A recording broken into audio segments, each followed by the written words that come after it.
તમને એક વાર્તા કરીશ. વાર્તાનું નામ છે દીકરીના ઘેર જવા દે. શું છે? ઘેર જવા દે. એ ડોશીમાં હતા. એમને એક દિવસ એમની દીકરીની ખબર પૂછવાનું મન થયું. એટલે એ તો એની દીકરીના ઘરે જાય છે. ચાલતા ચાલતા જાય છે. કેવી રીતે જાય છે? તો ચાલતા ચાલતા એ જંગલમાંથી જાય છે. તો રસ્તો ક્યાં છે? જંગલમાંથી જાય છે. એટલે એ જંગલમાં જાય છે તો ત્યાં એને સામે વાઘ મળે છે. તો વાઘ એ ડોશીમાને જોઈને બોલે છે કે ડોશીમા ડોશીમા હું તને ખાઉં? તો ડોશીમા કહે છે દીકરીના ઘેર જવા દે. બોલો. દીકરીના ઘેર જવા દે. તાજી માજી થવા દે. તાજી માજી થવા દે. પછી મને ખાજે. પછી મને ખાજે. એટલે પછીથી વાઘ કહે છે સારું તો પછી હું તને ખાઈશ. પછી રસ્તામાં દાદીમાં ચાલીને જાય છે ડોશીમા તો સામે સિંહ મળે છે. તો સિંહ પણ ડોશીમાને શું કહે છે? ડોશીમા ડોશીમા હું તને ખાઉં? તો ડોશીમા શું કહે છે? ચાલો મારી સાથે બોલો. દીકરીના ઘેર જવા દે. તાજી માજી થવા દે. પછી મને ખાજે. તો સિંહ કે સારું પછી હું તને ખાઈશ. એવી રીતના રસ્તામાં ડોશીમાને ઘણા પ્રાણીઓ મળે છે. વરુ મળે છે, સાપ મળે છે. પછી ડોશીમા બધાને એવું જ કહે છે કે દીકરીના ઘેર જવા દે, તાજી માજી થવા દે, પછી મને ખાજે. પછીથી ડોશીમા તો એમની છોકરી છે દીકરી એના ઘરે આવી જાય છે. એમની દીકરી દાદીમાને બહુ બધું સારું સારું ખવડાવે છે. પણ દાદીમા તો જાડા થતા નથી પણ પતલા ને પતલા થતા જાય છે.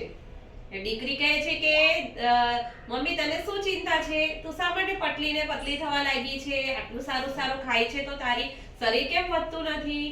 તો પછી ડોશીમા કહે છે કે અહીંથી મેં તારા ઘરેથી મારા ઘરે જઈશ ને તો રસ્તામાં મને ઘણા બધા પ્રાણીઓ ખાઈ જવાના છે. તો એની મમ્મી કહે છે કે દીકરી કહે છે એમાં શું થઈ ગયું? તો હું તને જેવું કહું છું એવું કરવાનું છે. તો ડોશીમા કહે છે શું કરવાનું છે? તો એવું કહે છે દીકરી કે મમ્મી તું આ ભંભોટિયું છે. ભંભોટિયું એટલે પીપળા જેવું. મેં તમને ચિત્રમાં બતાવ્યું ને પીપળા જેવું છે. તેની અંદર તું બેસી જજે અને હું તને ધક્કો મારીશ એટલે તું તારા ઘરે ચાલી જશે. રસ્તામાં જે પ્રાણીઓ આવે એને ખબર પણ નહીં પડશે કે તમે ભંભોટિયામાં બેઠા છો.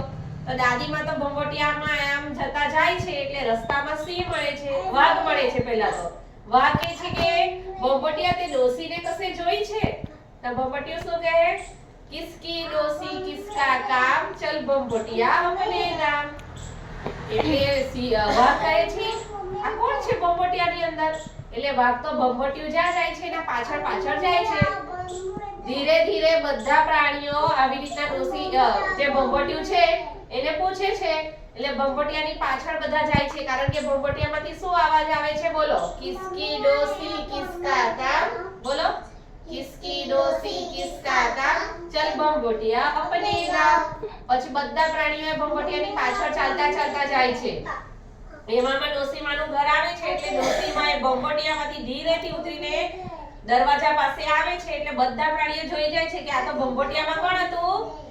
ડોશીમા. એટલે ડોશીમા બી આ પ્રાણીઓ જોઈને ગભરાઈ જાય છે ને અને ઝડપથી પોતાના ઘરમાં જઈને દરવાજા બંધ કરી દે છે.